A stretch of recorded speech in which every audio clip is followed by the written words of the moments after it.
Good evening, and thank you for joining us for this important event.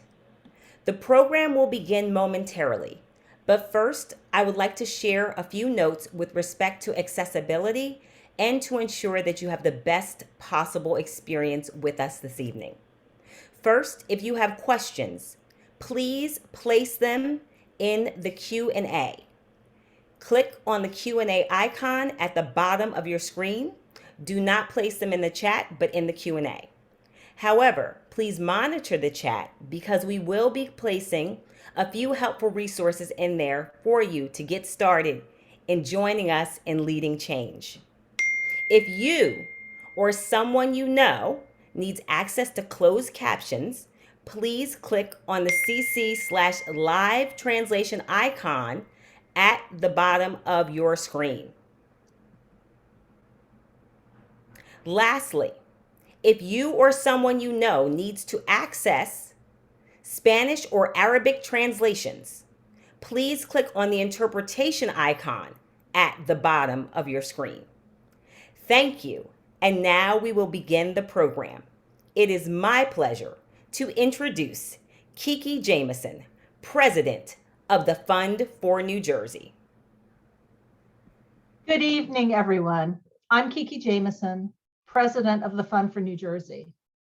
On behalf of the Fund and our co-sponsored partners, thank you for joining us tonight and welcome to the launch of Imagine More, Racial Justice Begins With Us. Well, this is an exciting moment in New Jersey's march toward equity, justice, and accountability. We know that these are challenging times for many across the world, and in particular, the people of Ukraine who are fighting for their survival. I'd like to take a moment to acknowledge them and all people suffering through war and oppression. Tonight, our goal is to offer some hope in these difficult times.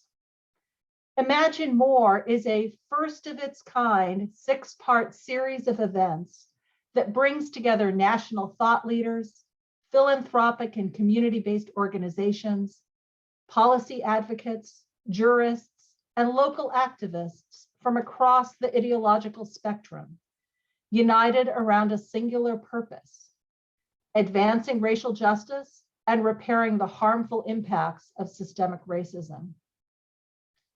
In conceiving this initiative, we began with a simple premise. Racial justice should not be controversial, nor should it be negotiable. Over the course of this series, you will hear from an incredible lineup of change makers who are imagining more, demanding more, and achieving more. They will offer action plans, practical strategies for making concrete changes in economics, criminal justice, housing, education, health, and political power.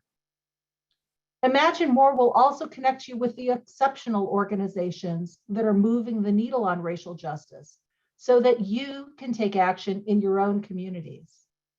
Following each event, you will receive resources and information to guide you in leading change. So welcome to the first event, Eliminating the Racial Wealth Gap and Ending Poverty. We're delighted to present Andrea McChristian, Law and Policy Director at the New Jersey Institute for Social Justice. Just today, the Institute released its report on New Jersey's staggering racial wealth gap, making the two New Jerseys one, closing the racial wealth gap in the Garden State. Andrea will help us to understand what we can do to repair this harm. Andrea will then be joined by Khalil Gibran Muhammad, Ford Foundation Professor of History, Race, and Public Policy at Harvard's John F. Kennedy School of Government, and Solomon Middleton Williams, Deputy Director at the Newark Community Street Team.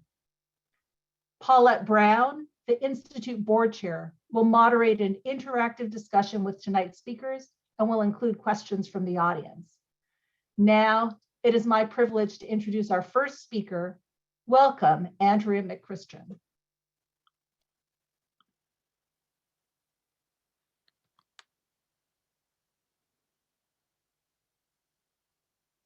Good evening, And thank you, Kiki, for the kind introduction. It's my honor to open up the first event in the Imagine More Speaker series, Eliminating the Racial Wealth Gap and Ending Poverty. I'm looking forward to a dynamic conversation and would like to thank the several co-sponsors of tonight's event, including the Fund for New Jersey, for bringing us all together. Let me begin with some remarks to frame tonight's powerful dialogue. $300,000. What investment could you make in your life with $300,000? Could you buy a home, pay off student loans, set up your children's college fund, start to plan for retirement? Well, here in New Jersey, $300,000 doesn't represent investment, but rather the opposite. This is so because here in New Jersey, the gap in wealth between Black and white families is over $300,000, one of the largest racial wealth gaps in the country. Indeed, New Jersey's racial wealth gap is larger than the nation's. In the Garden State, the median household wealth of white families is $322,500, compared with just $17,700 for Black families.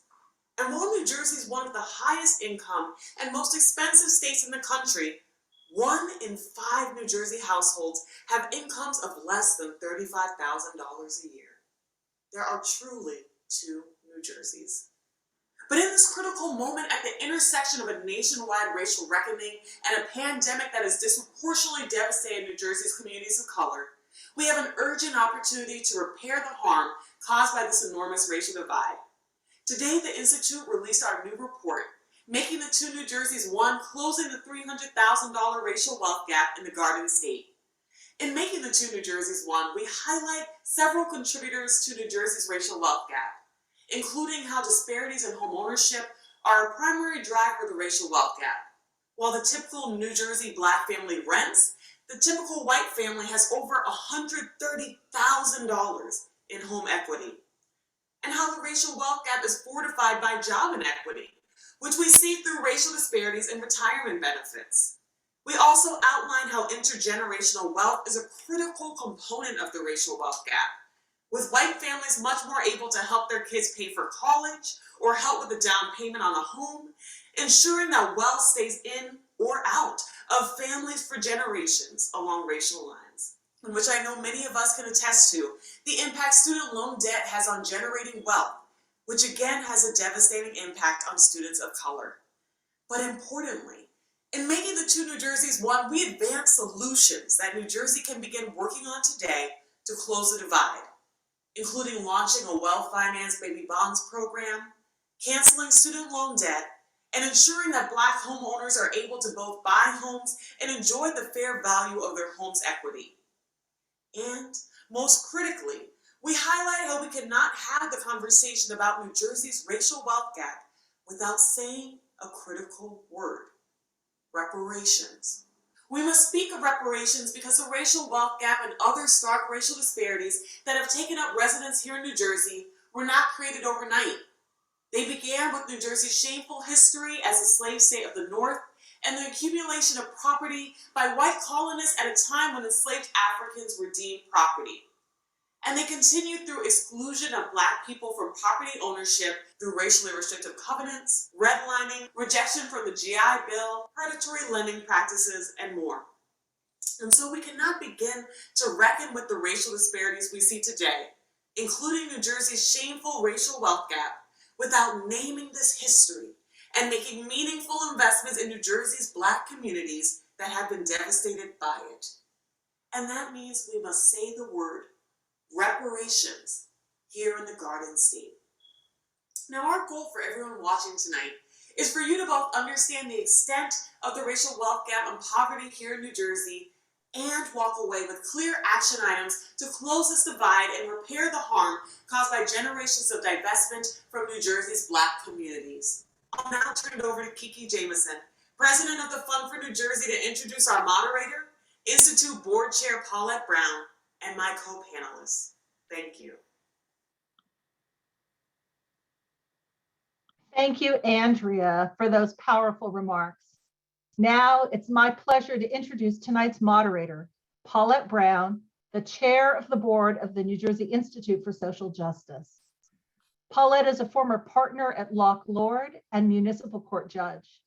She was the first Black woman to serve as president of the American Bar Association, along with so many other achievements. Welcome, Paulette Brown. Thank you. Thank you so much for that kind introduction. And I really appreciate the opportunity to be here this evening. So Kiki, I'm really pleased to be here, as I said, and with these most esteemed panelists. We've already met, and it's, I want to just back up a little bit because I want to say a word about what we're doing here today, and what a thrill it is for me to be a part of the kickoff of the Imagine More Racial Justice Begins With Us event series and moderate this important discussion on eliminating the racial wealth gap and ending poverty in New Jersey. And it's an important discussion because we want you to take away some things that you can do when you leave here tonight. But without further ado, I'd like to introduce you to our panelists who will lead us in tonight's discussion and offer us rich wisdom. So we've already met Andrea McChristian, the dynamic Andrea McChristian, the Law and Policy Director for the New Jersey Institute for Social Justice. Thanks for joining us, Andrea, and for providing us that critical state policy and advocacy context for our conversation. You always do such a stellar job. Also with us is Khalil Gibran Muhammad. Khalil is the Ford Foundation Professor of History, Race, and Public Policy at Harvard Kennedy School, where he directs the Institutional Anti-Racism and Accountability Project. Welcome, Khalil. Rounding out our panel, and certainly no indication that because I'm naming him last, he is in any way least, is Solomon Middleton Williams, who is the Deputy Director of Newark Community Street Team. The NCST is a community-based violence reduction strategy that trains and deploys outreach workers and high-risk interventionalists in the South and West wards of Newark. Thank you so much for being here, Solomon. And so now we want to get right to it. We want to first ask Andrea, since she provided that powerful introduction, and I'm going to ask Andrea to just take the lead, but I want Khalil and Solomon to jump in on the response because we'd love to know your perspective as well. But the first question is many people mistakenly believe that racial injustice and wealth inequity is a thing of the past. But as Andrea's opening remarks articulated, it's simply not true. So can you elaborate a little bit more, Andrea, even though you gave that wonderful backdrop? Elaborate on the pervasive issues that continue to rob Black and Brown New Jerseyans of wealth and opportunity, and the top 3 policy solutions we can embrace right now. Sure. Thanks so much for the question, Paulette. I'm so glad to be here with this esteemed panel. So New Jersey was recently ranked as one of the states with the best quality of life, but we know that's not the reality for all New Jerseyans. Indeed, as we reported in our new report, Making the Two New Jerseys One, authored by my colleague Laura Sullivan, there are 2 New Jerseys, with many white communities on one hand able to benefit from the prosperity of the Garden State, while many in our state's Black and Brown communities are just scraping by. And as I mentioned, New Jersey is home to some of the worst racial disparities in the nation and one of the starkest racial wealth gaps in the country. But how did we get here? Well, to start, a substantial source of the extreme racial wealth gap we see in New Jersey today is the very high net worth of New Jersey white households. While the US median net worth of white households is about $170,000, in New Jersey, it's almost double that. And by contrast, Black people in New Jersey experience astoundingly high rates of poverty and financial insecurity, with about 30% of Black New Jersey households having no wealth at all. So what are some policy proposals we can do to fix this, to close this stark racial wealth gap? First, you can tell your legislators to pass A1579, S768, which will create a statewide baby bonds program to equalize the playing field for low wealth young people and give them the head start that their wealthier peers already have. You can go to the Institute's Action Center at njisj.org to complete an action alert that will let you text, email, and call your legislator to support this bill.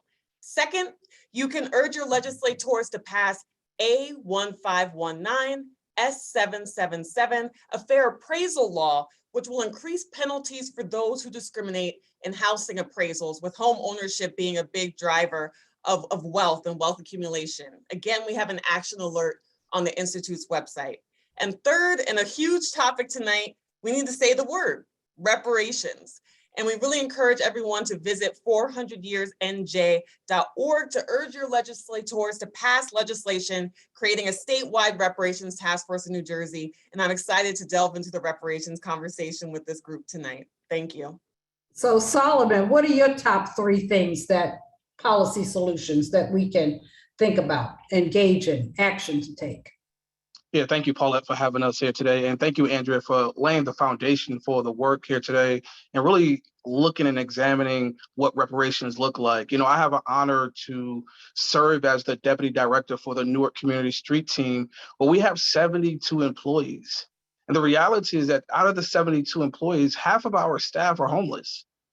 Right. And this is because over incarceration of our Black and brown people.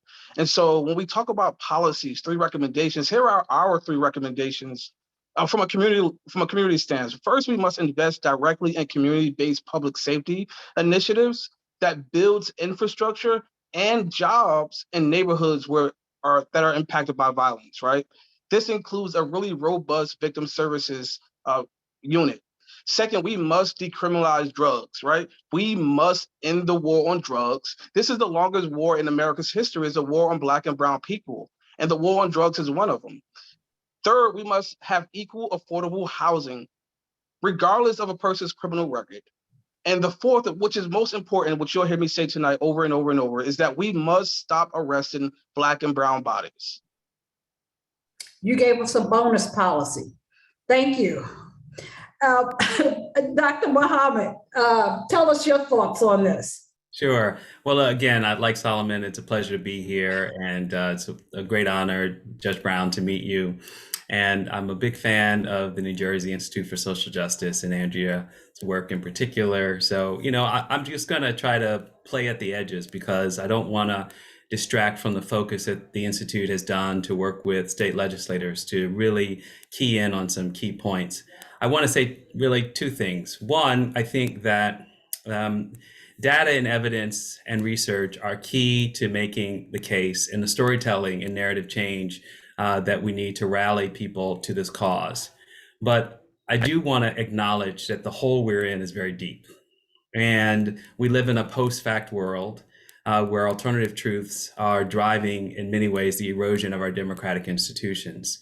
So I just want to acknowledge that as someone who's spent 25 years in the classroom educating people, that this is not easy work to do in order to present and make the case before the New Jersey public, before the American public. And that's important framing for why I'm going to propose some policy choices that I think are perhaps not the most obvious, nor perhaps the most shovel-ready, but I think they should be part of our conceptualization of the work that's in front of us. So I'm going to really lean into this notion of reparations and echo Andrea's point. But we need a Truth and Reparations Commission. That is to say that we need the truth to be laid bare as a way of socializing all New Jerseyans and all Americans about what actually happened in this country and what has continued to happen right up to the very present. And that should lead to agreement on reparations as a cash payment to redress, as my colleagues at Harvard talk about, some form of compensatory reparations. In addition to that, I think that within a truth context, the state of New Jersey ought to pass a constitutional amendment to codify anti-bias education and truth and history laws. As we can see across many parts of the United States, states are doing just the opposite. And this is not a neutral issue. We can't just say we're not doing that and so we're okay. The Amistad Commission was a great first step many years ago, but it lacked enforcement provisions. It also lacked an awareness of the broader contours that this isn't just about celebrating Black excellence or Black agency or the contributions of Black people to the state. This is fundamentally about people who've been at the vanguard of protecting democracy and making this country actually function. And so we need constitutional protections that in the classroom we socialize all children in the state to understand actually who we are as a nation and what we can be and should be. Why is that important? Because when we play the policy sausage making, we create possibilities that can be quickly eroded with changes in political leadership and electoral politics. Just by way of a quick example, in 1965, shortly after the Civil Rights Act, it was actually Nixon as the next president after Johnson who put in place the Philadelphia Plan. Judge Brown, I know you know this history very well. The Philadelphia Plan was a blueprint for what became affirmative action. By 1978, let's call it 10 years later after Nixon was elected, the Supreme Court was chipping away at affirmative action. So if we don't change who we are as a people, which is what happens in our nation's classrooms, then we're going to be fighting these policy battles one generation to the next. The last two that I'll mention really just echo what Solomon already said. We have to end the war on crime and the war on drugs through decriminalization, decarceration, and rolling back the policy apparatus that gave us mass incarceration in the first place. It was a lot of little steps that were ultimately like a snowball avalanche into a giant mountain of punitiveness that really needs to be disentangled, and that's going to take a lot of work. Finally, I'll say as a twofer, education and housing are two sides of the kind of work we know works in every other community where investments are commensurate with what people need. Black communities don't get what they have. I would propose for education that we fund it at the state level, remove it from local property taxes, and we create a state with county level education systems. There are no exit ramps in county level systems for people to shift their children into one community or the other to avoid integration. And I think that's an important policy lever. Finally, on housing, we need to focus on zoning laws and other property credits where people are able, as developers, to outsource their requirements. This is a loophole that's long been in place, and it's time we put an end to it. Great, thank you, Dr. Muhammad. And since you touched on a lot of points in our next question, which is, I think that one of the things we don't say enough is that racial justice should not be, nor is it controversial. It definitely should not be. So, your point about creating a constitutional amendment is really a good one with regard to education and repairing the harms created by centuries of racial injustice. In other words, reparations would not only help our country to be accountable or address these systemic injustices, but will ultimately benefit all of us. And, and if I could just say a word, reparations is not a new word, and it's not a word that's unique to Black people. It has been used in many other contexts for other people. So let's just put it out there. And so, so that's wealth inequity isn't just a Black and white issue. It affects the Latinx population. It affects the AAPI communities, women, immigrants, just to name a few. And, quite frankly, it affects, just poor people in general. Can you help us understand the positive economic and social impact of reparations on all of the Garden State? I know you don't live in the Garden State, but I know you're familiar with it. If you could just tell us, I know it's crazy, but maybe give us like your 30-second big picture of the impact of reparations, what it would do for New Jersey. Well, the good news is I actually do live in New Jersey. I live in South Orange. That's exactly right. I forgot that. I apologize. I'm thinking where your work is as opposed to where you actually live. I did know that. Thank you for reminding me. I'm a proud adopted New Jerseyan and a proud Rutgers alum. So let me say this. A lot of economists spend a lot of time crunching the numbers on the multiplier effect of the kinds of human capital investments that ultimately come with something like reparations. And there's been a lot of attention to this issue in the wake of George Floyd. A lot of banks have issued reports where they've made pledges, billion-dollar pledges to invest in the Black community. And the bottom line is, what we know is that the economy, unfortunately, my dog's deciding to bark right at this moment, the economy grows in direct proportion to the kind of investments that we're talking about in which reparations would bring. This is a non-starter. This benefits everyone. And just by way of quick example, and then I'll stop talking because I want Andrea and Solomon to talk more specifically about what they've done. The Great Depression that produced nationwide misery and inequality was solved by two factors: stimulus spending that ultimately was the New Deal, but most especially World War II and the massive amounts of money that went into building the war machinery that ultimately toppled Hitler, Germany, and Japan. And so we know that fiscal spending has a huge multiplier effect. The problem is that it was never directed towards Black, Brown, and AAPI communities like Chinese immigrants back in those days. And ultimately, we are still waiting for that kind of fiscal stimulus for our communities. The debt is not going to go away, and it's only going to accumulate. So now is not only just as good a time as any, but it's long overdue. Great. Thank you, Andrea. Sure, and I echo everything that President Muhammad just said, and I just want to also bring in a real life New Jersey example. And so to do that, I have to tell a story about the Bordentown School. So founded in 1886 by the formerly enslaved Reverend Walter Rice, the Bordentown School was a state-run boarding school in Bordentown, New Jersey for the state's Black students. Called the Tuskegee of the North, after Booker T. Washington's Tuskegee Institute, the school educated generations of New Jersey's Black youth to become leaders in law, medicine, education, and other trades. Hailed as a national model, it was visited by W.E.B. Du Bois, Albert Einstein, and many others. After the end of school segregation and a failed attempt to integrate, the Bordentown School closed in 1955. And what now sits on the land that was once home to the Tuskegee of the North? Hayes, New Jersey's girls' youth prison. And across the street sits JMSF, the state's most secure youth prison for boys. Bordentown has literally become the school to prison pipeline realized. Now, instead of being #1 in Black education, we're #1 in the nation for having the worst Black to white youth incarceration disparity rate in the country. And we spend almost $500,000 to incarcerate each of the 100 young people in our state's youth prisons, which are over 75% empty. In youth prisons that remove kids from their schools, their families, and their communities. This is a broken system in need of repair, and how do we make that repair? By recommitting to meaningful investments in Black communities, as we did with the Bordentown School that will repair the harm from generations of incarceration, generations of divestment, generations of denying Black New Jerseyans the ability to generate wealth, which has led to today's shameful racial wealth gap. New Jersey needs to say the word reparations to make Black communities whole that it has by design devastated. And a few years ago, I had the pleasure of walking the Bordentown School's grounds with Dr. Arthur Symes, an 80-year-old graduate of the school who went on to become Dean of Architecture at the university. Dr. Symes was almost moved to tears by seeing that his beloved institution, which had given him so much and invested in his life, was now a youth prison. He became overwhelmed at how New Jersey had chosen to honor this history, this Black history. And so when we think of reparations, I want us to think of Dr. Symes.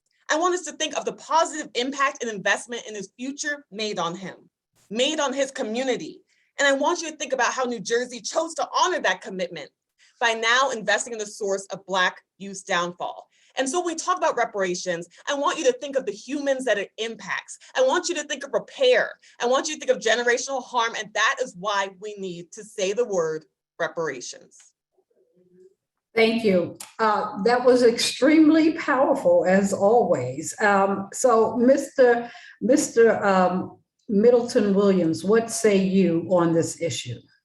Yeah, I appreciate, Khalil, really high level thinking, right? And then Andrea sharing, a really a story that we can relate to. So I just wanted to share a story as well, right? There's a story of a lady named Barbara Fisher, who happens to be my mother, and she had 15 children, right? And she unfortunately was a victim of the war on drugs. And my mother's story is not unique, right? This is a story that Black and Brown families face today. And because she suffered from substance abuse, her 15 children were taken away from her, right? In return, 2 of her Two of her sons were murdered, right? They were victims of gun violence, right? Imagine if we had reparations in 1992 when I was taken away from my home, right? Imagine if we had financial, social, and emotional reparations, right? My mother would have 2 living sons, right? And that she wouldn't abuse drugs if she had the support.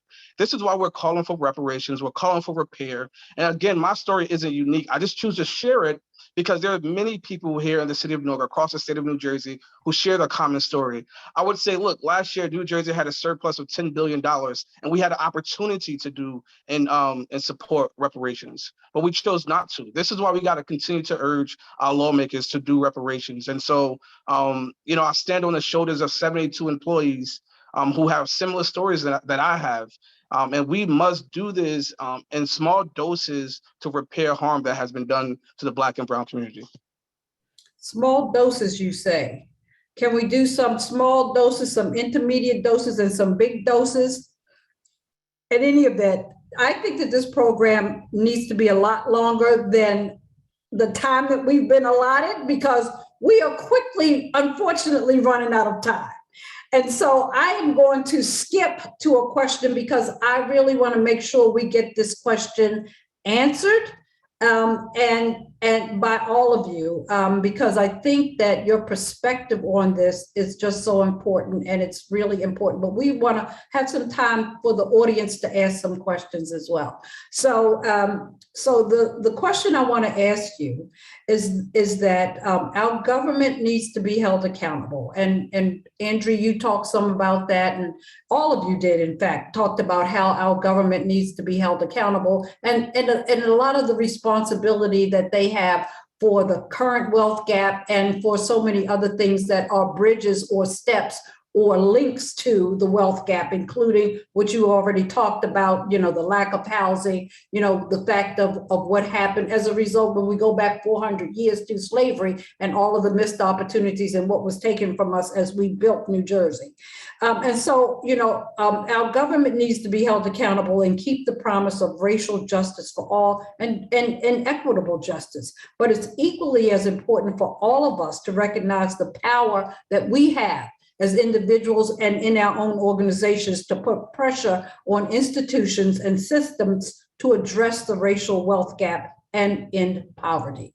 I would love to hear from each of you about what each person on this call can do today to advocate for the closing of the wealth gap, be that through reparations and how we can achieve racial equity on a local, state, and federal level. And so, it's the goal is to close the wealth gap. I can't stop saying reparations, it slipped right out. But how we can close the wealth gap. What can I do today? What can I do tomorrow? What can people on this call, on this webinar right now, what can they do as individuals to close this wealth gap? And it doesn't matter what you look like or who you are on this call. What can we do? Andrea, let's go with you first. Sure, thanks, Paulette. So I think the first thing you can do is educate yourselves. So I think it's a big step that you're all watching today. Something that Governor Murphy said this week, and I quote, is New Jersey's history is pretty awful. The last state to ratify the 13th Amendment, very significant slave trade among the weak players of the northern states, end quote. Well, actually, I want to disabuse us of the notion that New Jersey was a passive observer in slavery. We were called the slave state of the North. English settlers for the colony were given additional land allotments for every enslaved person they brought with them. We had an early form of sharecropping called cottaging that led to racially restrictive covenants, redlining, predatory lending, and foreclosure. So educate yourself. We have a report called Erasing New Jersey's Lines that traces this history. We have our Making the Two New Jerseys One report that just came out. Read reports, educate yourself about what actually the history of slavery and its legacy is in New Jersey. Second, we will urge you again to go to 400yearsnj.org, and that's how you can tweet, email, and call your legislators to create the statewide reparations task force. We had first introduced the reparations task force bill. California passed us to become the first state to actually get it in motion. And so we want to become the second. It's critical to make those meaningful investments. And third, have conversations. As you educate yourself, as you do advocacy, make sure you're talking to people around the table, your family, your neighbors, your congregation, to make sure that we build a broad-based coalition of racial and social justice advocates. Great, thank you. Solomon. Thank you. I think if we look at you know, the color of law, right? If we read the book The Color of Law, and Richard describes like this is a system that was created, right, to do harm. And specifically, he was talking about housing, right? But I think it matters here as well when we talk about reparations. He talk about if this system was created by government, and then it should also be fixed, right? It can be fixed. And then he goes on to say, you know, that we have an obligation to do so. And I think as the Black community, like we have an obligation to say what reparation looks like for our community, right? We have a chance to say right now, like, hey, you know, we want restorative justice over incarceration, right? That we want mediation services, intervention services over incarceration, right? We want to be able to choose whatever deluxe apartment and whatever sky that we want to live in, right? Regardless of our criminal background, right? These are the things that we must advocate for. And furthermore, we must advocate, right, to end the horrific child support system that disenfranchises Black and brown men and women. And lastly, I would say, like, you know, we must, and I keep saying this, but we must stop advocating to lock up our own kids. And so, you know, that's the premises of how we can advocate. And right now, just I want to say, you know, the DEA just released February 1st, Operation Overdrive, as another initiative to lock up Black and brown kids. And we must protect our kids by telling our local government that we do not want the DEA in our communities to lock up Black and brown kids as a form of reparation. Great, thank you. And can you bring us home, Dr. Muhammad, on this question about what each of us as individuals can do? Yeah. So I don't think I'm going to reinvent the wheel here, but I just want to put a little bit more context on what's already been said. I think Andrea is absolutely right. Education is key. Owning this for yourself. People tend to not appreciate the urgency of a matter unless they take the time to study the issue on their own terms. And so I just want to recommend two things, in addition to everything Andrea cited that the Institute has put online. Ta-Nehisi Coates' The Case for Reparations. It really takes stock of some of the best scholarship around this. Solomon has already mentioned Richard Rothstein's work, of which Coates uses in that piece. So The Case for Reparations, Atlantic Monthly, 2014. It's available online for free. And then a deeper dive would be Sandy Darity's book, co-authored, called From Here to Eternity. And it is a book about the history of reparation struggles and has very specific arguments about what ought to happen now in terms of eligibility and the actual cash payment amount. Second thing, I think that our political marketplace is broken, and I think it's broken in New Jersey. And so we need to change the political costs for ignoring this issue for local, county officials, as well as state officials. And so begin to ask the question of the people that you vote for in local elections and state elections, what their position is, and to hold them accountable and support primary candidates who are willing to say the word reparations and bring these issues forward, along with a number of racial equity issues. I think that's really key in terms of moving the needle. And finally, support the organizations financially and through volunteering that are doing this work on your behalf. Our third sector, our nonprofit sector, our advocacy community dedicates a lot of time and resources. But when we don't show up in support of what they're doing, then we're not helping our own cause. And so if you can't be there to do this work every day, like Angie is doing and like Solomon is doing and like so many others, then support them financially and give your time when you can. Great, thank you. And first, you said support candidates. Let's get registered to vote too. So before we go to the audience Q&A, I'd like to just remind everyone that in the Q&A, in the chat, you will find the links you'll find the links to to the ISJ report and the 400 years report. Both of them are currently in the chat. There's some other things in the chat too, but check the chat. And also, you know, if you go to the Institute's website, you will find this information as well. So with that, I want to go to the first question from Catherine. And her question is it reasonable to expect that reparations will be implemented on a state-by-state basis? And if so, what happens if it ever gets addressed at the federal level? Andrew, you're shaking your head up and down.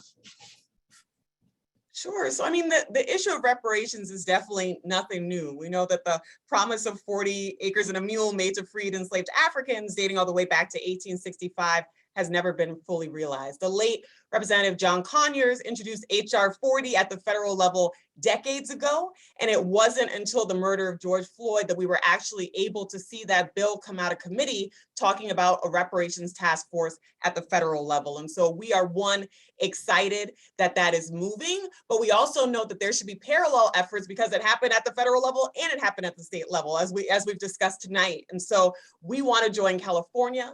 We want to join Evanston, Illinois, which moved it at the municipal level in payment of reparations.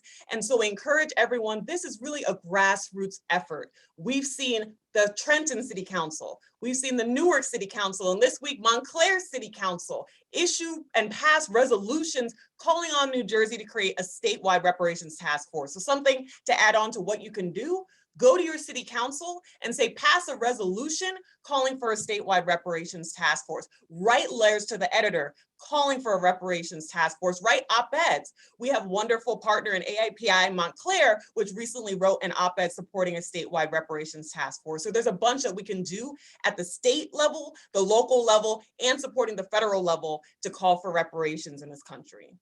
Right, and that's just really, all we're asking is for a task force at this point. Nobody's even saying give reparations at this point, so it seems like a really small thing to do. Catherine, thank you so much for your question.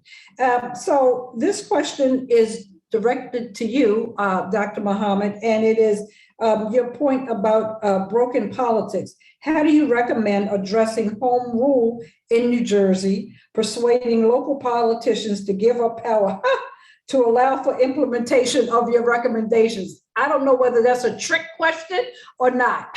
So let's hear what you have to say on that. Well, I mean, listen, we live in a democracy, right? So we, the people, short of gerrymandering, have the right to decide our fate.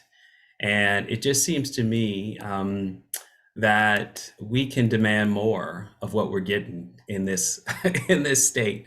I'm going to say something that I probably shouldn't say, but I think if I'm going to model what matters, I think I should model it. So this is not a local matter. This is my local congressman, Donald Payne, who released an annual report that, for those listening to this call, got it. It's in our kitchen.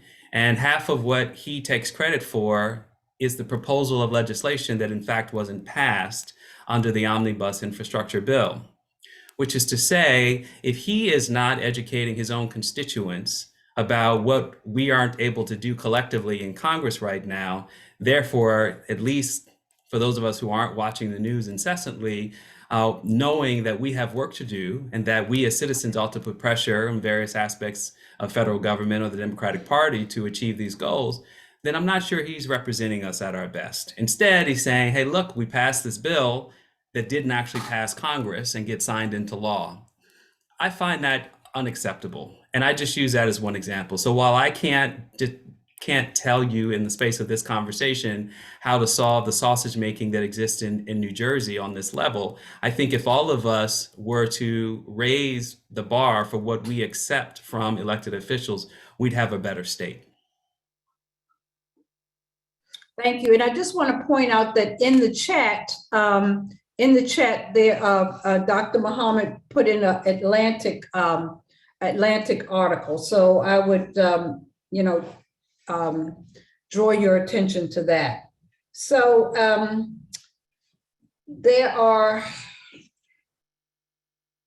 There's another question with regard to how do we overcome the technicality that reparations can only be granted against an illegal action, given that slavery and other discriminatory practices were legal. This is one of the major roadblocks against the ability to execute reparations.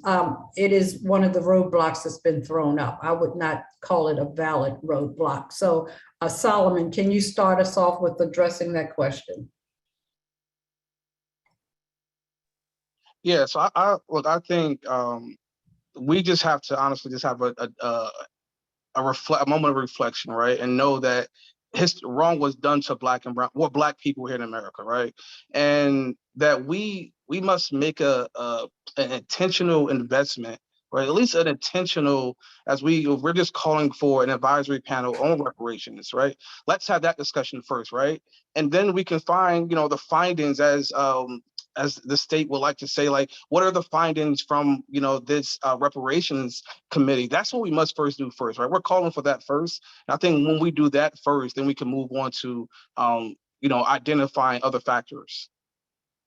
Thank you. And I have a question just to ask all of you very briefly, a question about what you think about universal basic income. Anyone can start. Andrew, you took yourself off mute first, so.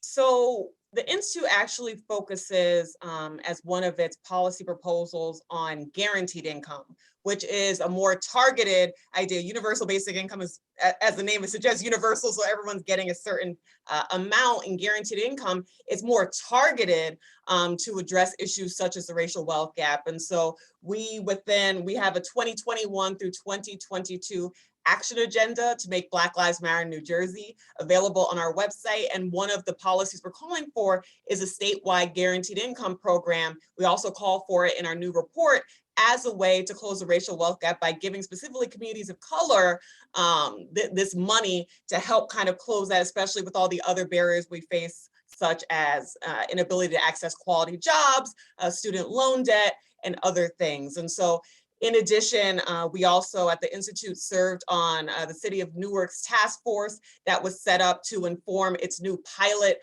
guaranteed income program. We know that Patterson is also in the middle of a guaranteed income pilot, and so we're excited to see how these play out, encourage other cities to create their own pilot so that we can inform our outward policy proposal to create a statewide guaranteed income program in the state as well. Dr. Muhammad, what do you think about that? Yeah, I just agree with Andrea. I don't think I have anything to add. I mean, the truth is that we're, with this particular effort from universal basic income, which I think Andrea makes the appropriate point about targeted focus, we are in a moment of innovation and experimentation, and it's a little bit too early to know what the outcomes would be. Stockton, California is the only place where we have some evidence and the pilot worked, essentially. So this is what is the pickup when it comes to public and private collaborations with philanthropy playing a bit of a role in trying this experimentation out. I think it's all to the good. I just want to also point out two quick things. We essentially underwrote America's white middle class coming out of the Great Depression. And that underwriting lasted until the 1970s with a period of increased inflation or stagflation that essentially eroded much of the social welfare net that had been targeted at white America's working and then middle classes. Wasn't called guaranteed basic income or universal basic income, but when you essentially make homeownership an entitlement through underwriting the cost of homeownership for hundreds of thousands of white Americans, that's a form of asset creation that ultimately the federal government took on. And so this is not uncharted territory, despite what we are calling it today. The other thing I want to point out is to the previous question about legal indemnity and or the lack of a crime being committed when chattel slavery was legal is a very narrow way of thinking about the problem. That's number one. But number two, I'd be just as willing to have an argument about compensation for what happened in the 20th century, which was always extrajudicial and extra legal.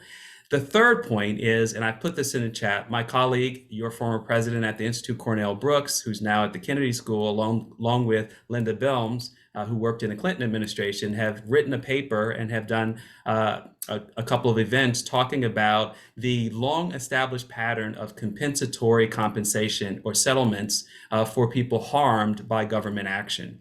They argue that this is such a common thing that we typically use excise taxes and ask the federal government to collect those taxes, whether they come from the pharmaceutical industry in the form of vaccine creation, or people who are victims of toxins in the environment, or terrorism in the case of the 9/11 Commission. In other words, we have a long established pattern and practice of generating money through taxation for the purposes of distributing to people who have been harmed by some government-related activity. This is not impossible to do.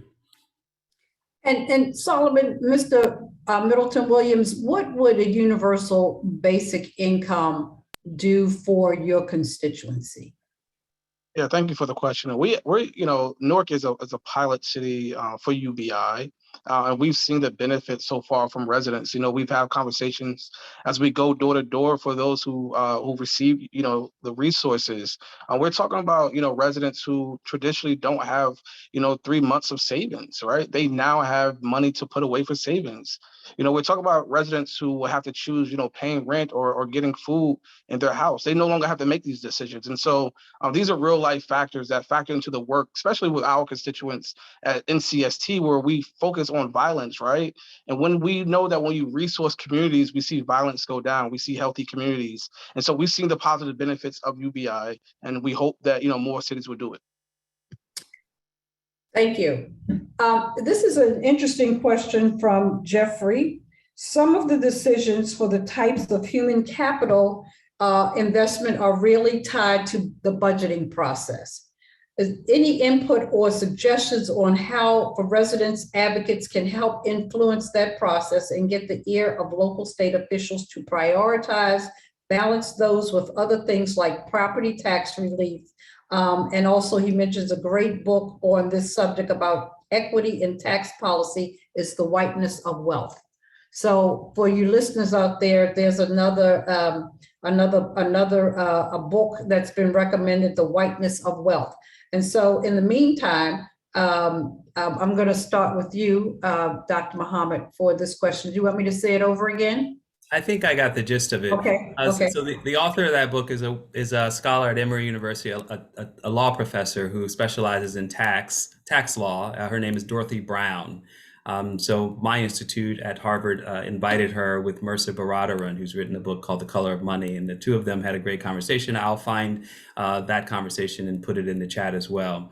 She makes a basic argument that the tax policy itself further enhances racial wealth disparities by identifying certain family structures and or patterns of white middle class life that ultimately privilege that community. The most obvious of these is the mortgage deduction. And so in a system designed to put white people in homes as a form of asset creation is the same system that benefits them with lesser taxes as property owners. So it's kind of like a double whammy. The other is that a system that was designed ultimately to imagine a white male head of household and a wife who didn't work is a system that created a joint marriage filing system that would essentially treat the white woman as spouse as a dependent. And therefore, there's a penalty, as is the case for joint income earners to file jointly, where essentially the penalty is they don't really get a benefit. They might as well file separately because it was never intended for head of two people as income earners to benefit from a joint filing.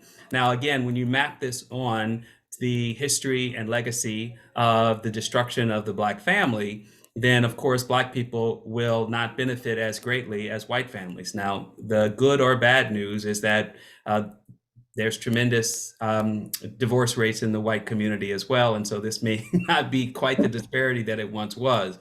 But the point is, when you begin to look at the tax policies, you begin to see all the ways in which these fundamental intentional inequalities are reinforced and exacerbated.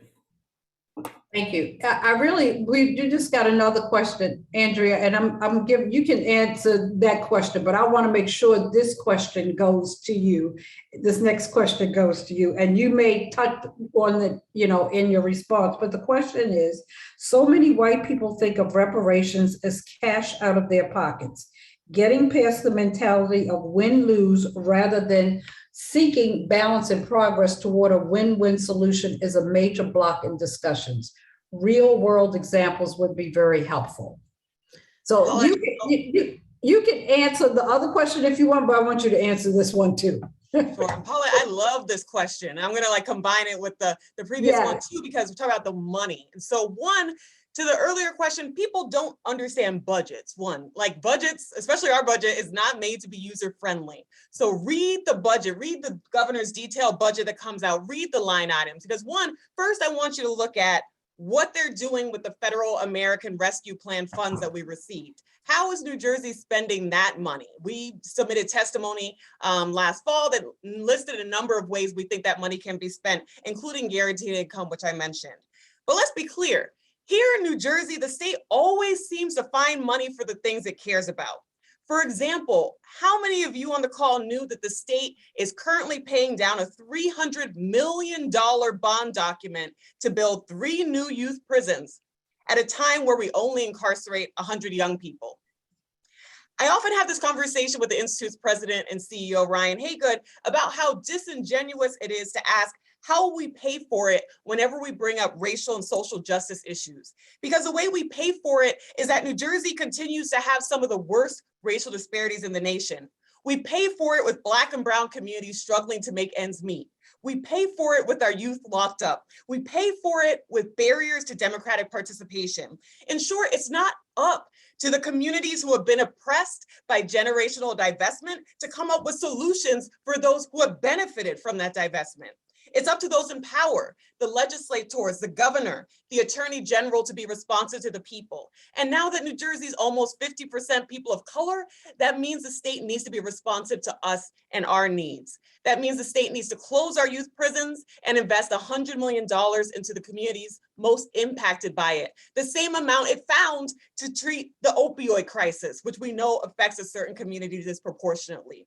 That means the state needs to refund communities and invest money into community-based violence interrupter programs like the Newark Community Street Team that Solomon does wonderful work with. That means the state needs to invest money into guaranteed income, canceling student loans, investing in election infrastructure. And as permeates this evening's program, reparations, with the first goal being the statewide reparations task force. And again, please visit 400yearsnj.org so we can make that happen today. Thank you, Andrea. I knew that you were just waiting for that question. So, Mr. Middleton Williams, I want to ask you a question. It's from Andy. Alan Karch's New Jersey Multiple Municipal Madness tells a tale of local government creation to separate and segregate, and demanding more on the question of home rule and broken politics, machine control. Are there other policy recommendations? As this is actually directed to the Institute's report to address wealth inequity written into local boundaries, even though they're referencing the Institute's report. If you could take the lead on this question. Yeah, I haven't had the privilege to read the report yet. I know it was just released today, but I will just go back to what Andrea was talking about before. This is really simple. And I said this earlier, that one, we got to just really stop locking up Black and brown people, right? If we do that, then we create generational opportunities for generational wealth that would then bridge the gap that we're talking about, this racial disparities. Look, Newark is the home of the second largest port here in the country. However, no Black and brown people can actually work at the port. One, because they have criminal backgrounds, or they don't have the education to do it, or social capital, right? But when we stop locking up people, we at NCST, we found the solution, right? Is that we employ, we train, and we deploy, right? And that solution works, right? So that we can create generational opportunities for generational wealth. And so, again, I haven't read the report. I apologize, Andrea, but I will read it. And the premise of this, if we're really going to bridge the gap, is that we need to stop locking up our people and provide generational opportunities for the generational wealth. Great, thank you so much. And this question is specifically for you, Dr. Muhammad, and it's kind of a yes or no question, but the question is whether the New Jersey Reparations Task Force bill direct the task force to work on the truth part of the truth and reparations. You're asking me if it includes a provision to work on the truth part. Right, and I prefaced it by saying it's a short answer. Yeah, well, it does, because the process is itself meant to disclose the history that Andrea has described and to help people who are part of the process and to bear witness to the process to learn those things. Right. Thank you. There was another question that I don't want to minimize the question, but it's an interesting question, and I would tend to think that we might need a crystal ball to answer it. And the question is, why doesn't Newark have more Black-owned businesses? Don't you all just stare at me like that. Well, I'll take a quick stab at it. I haven't looked. This is, maybe the 30,000 square foot high answer, but essentially, Black businesses existed in the earlier period, the World War II period, and even before. A lot of Black businesses were destroyed by virtue of eminent domain claims by the state to build highways through our Black communities here. Certainly happened here in New Jersey as well. That's number one. Number two, Black people have always been subjected to predatory practices and/or exclusionary practices when it comes to access to capital. And so when you are essentially going to seek a loan, you're subjected to either outright discrimination or subterfuge or corruption at the bank. People might be thinking in contrast, well, then why do these other immigrant populations of color own so many businesses in Black communities? And the answer generally is twofold. One, many of those communities come from places where they're bringing resources to them, where they essentially are bypassing the lending mechanisms, and two, they're pooling family capital. And so those two dynamics can actually make a huge difference if you are essentially owning a family-owned business in this community. So we have a lot of work to do in terms of breaking down the barriers to access to capital. We also have a lot of work to do to protecting the asset creation that Black people actually have, because for too long, when Black people do gain assets, they are often taken advantage of either by violence, by corruption, or other means. I have a graduate student who's literally writing a book on how tax lien policy was used deliberately to remove Black people from their property by overvaluing their property, which increased their taxes, and then selling their property on auction, all of which was deliberately designed to keep Black people out of certain communities. Paulette, can I jump in really quick and answer this from my perspective? I think that we're too busy trying to repair harm that government has done for us, right? We're doing social services program. In Newark, you'll see a lot of nonprofits, right? One, which they're underfunded, but we are currently working to repair the harm that the government should be repairing itself, right? We do have Black businesses in Newark, right? Like Burger Walla downtown, right? We have the Yard, we have Black businesses on Halsey Street, right? At the heart of downtown Newark. But the majority of Newarkers, we are trying to repair the harm that should be done through the federal government and through the state government. That's why there aren't a lot, because we are focusing on saving ourselves. Thank you for that. I have one final question from our audience. And the question is, has anyone done an analysis of what policies would need to be in place to quantifiably shrink the racial wealth gap in New Jersey within a time certain? What would it take to do that analysis, putting together solutions that include home ownership, debt cancellation, et cetera? And maybe this is a major grantor who's going to fund such a project. So let's hear some good answers on this. There's no name, so I'm wondering whether somebody who's willing to fund such an analysis to do this is asking this question. Can I yield the floor? So I'm gonna yield the floor to either Andrea or Khalil with this one. Okay. Andrea?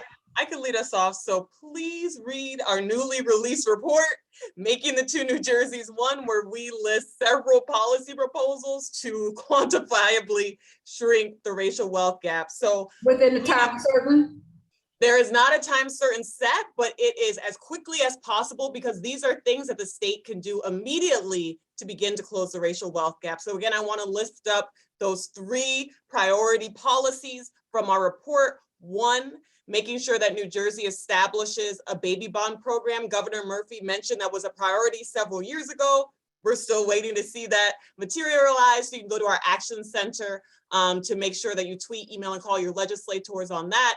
A fair appraisal law to make sure that Black people who continuously have their homes undervalued do not face that kind of racial discrimination in appraisals. You can go to our action center again. And lastly, you can't talk about the racial wealth gap without repairing the harm and the generations of divestment from Black communities. So go again to 400yearsnj.org to support the statewide reparations task force. Dr. Muhammad. Yeah, let me just add, I mean, I can't see who's on this call, and I won't venture to guess because I don't know that it matters so much given what I'm about to say. I spend a lot of time in an academic setting where there's a lot of truth telling and there's a lot of research, and yet there might as well be a moat built around this institution when it comes to translating what that means in terms of public action and public priorities and the way the world actually works. So while I'm not discrediting the value of research, we do have a different kind of problem, which is to say that, we need people to take the work that's already done and socialize it in communities across this state. People need to have study groups and listening sessions. They need to take this on themselves. I'll give you by way of historical analogy. In the 1950s and 60s, my colleague Lisa McGurr at Harvard has written a book about this. Some of the strongest resistance to civil rights work happening at that time in places like California, which was considered moderate, but of course it was Ronald Reagan, who was once a liberal governor who became a neoconservative, was to hold these kitchen table conversations around the threat of the federal government and its tax policies as the wedge issue to motivate moderate voters to fight against civil rights. And that sense of taxpayer rights, which became a tax revolt, remains a cornerstone of libertarian and Republican talking points. When they don't want to use the N-word, they can just talk about taxes. And that starts as a grassroots effort around kitchen tables with people socializing these issues. Same thing happened in not repealing, but pushing back against the Equal Rights Amendment. It still isn't passed. It could pass, but it still isn't passed because white women got together who were protectionists, who they wanted the protections of womanhood rather than feminists, and said, we have to stop this amendment in its tracks and refuse these certain states from signing or ratifying this legislation. My point in telling this is it's not an abstraction about the kind of grassroots organizing work that needs to happen door to door, neighborhood to neighborhood, block to block in order to see the New Jersey that we want to see. We don't just wait for it to happen, we make it happen. And that's the challenge in closing the gap between the work that the Institute is doing and the work that needs to happen in our communities. Thank you. Paulette, can I Yes. just really quick? I know I heard Khalil say research, right? And at NCST, we are really keen on research, right? Where for too long, research has been done on Black and brown people, right? And we urge for participatory research, right? Like gone are the days that you're coming into our communities, giving us $10 gift cards and chicken and watermelon and saying, hey, you're part of it, right? What we're asking for, if we really want to bridge this wealth gap, right? Put our names as experts on these reports, right? So that we can earn the same income possibly, right, as white men are earning on these reports. So they come in our communities and extract genius from Black and brown communities, and then they make millions and leave us, right? Allow us to be on those reports so that we can, show our genius and so that we can earn a great income. Great, thank you. So, it's kind of time for us to wrap up. wrap up this brilliant conversation. I could listen to the three of you the rest of the night and into tomorrow. But, they're telling me that we have to go. But I just want to just raise up and remind our audience of some of the key points that you raised this evening. And, if we have time, if I missed something, please let me know. But I took some notes. And, I really like that last point that you made, Mr. Middleton Williams, about extracting genius from our communities and then using it for their own benefit, sort of like the Henrietta Lacks situation. So I want us to keep that in mind and think about ways that we can ensure that we don't just get used for the benefit of others. And then, the tax being the cornerstone of racism and how that process has evolved. And thinking about what we can do, Andrew, what you said about how we find money to spend on what it is we want to spend it on, and how our communities, the Black and Brown communities and the generally underserved communities are left out. That when they want to find money to do something, it can be found. For example, like the opioid crisis, no one found money for the crack crisis, did they? So it is of a very similar situation. And I'm not really a panelist, but sometimes I get a little carried away.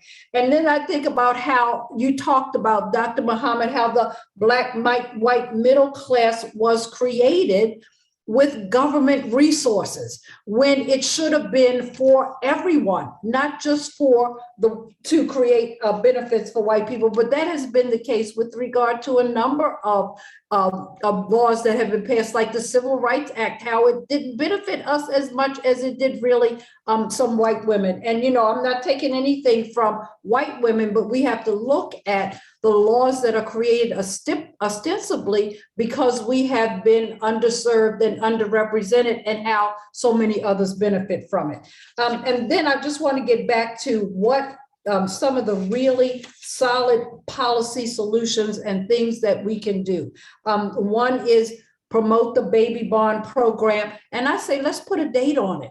Let's say we want this done by X date.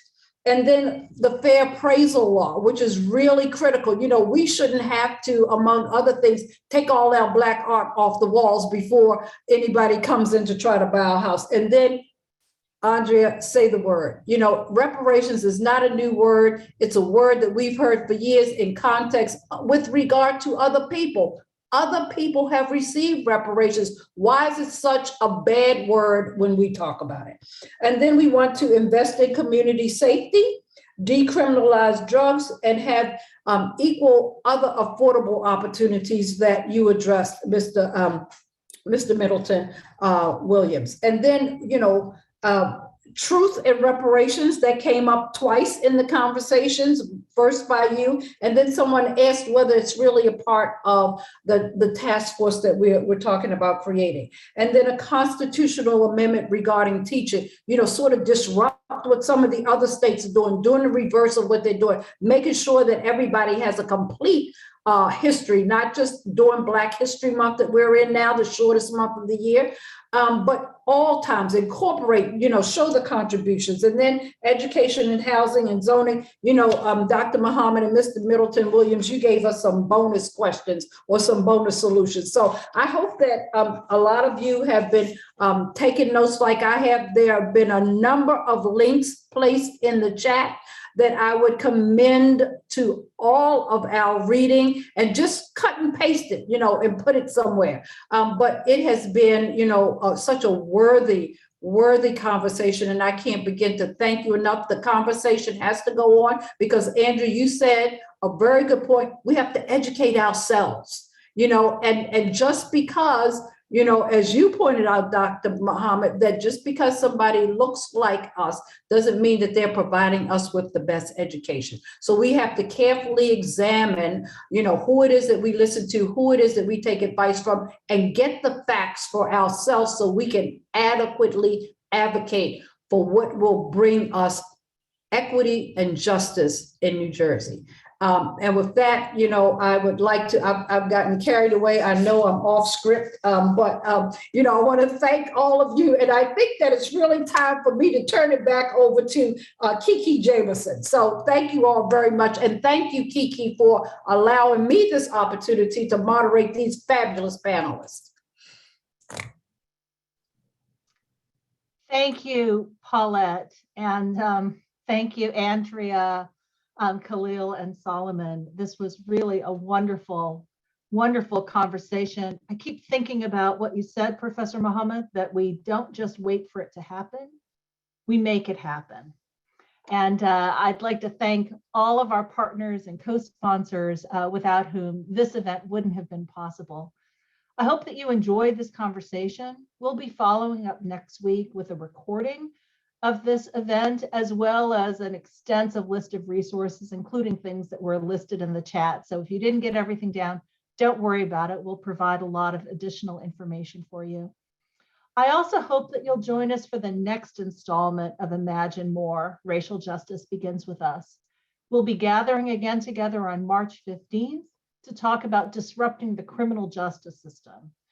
More information about that event and the 4 that will follow after that can be found on the website www.imaginemorenj.org. Thank you very much for spending your time with us tonight. Have a great evening.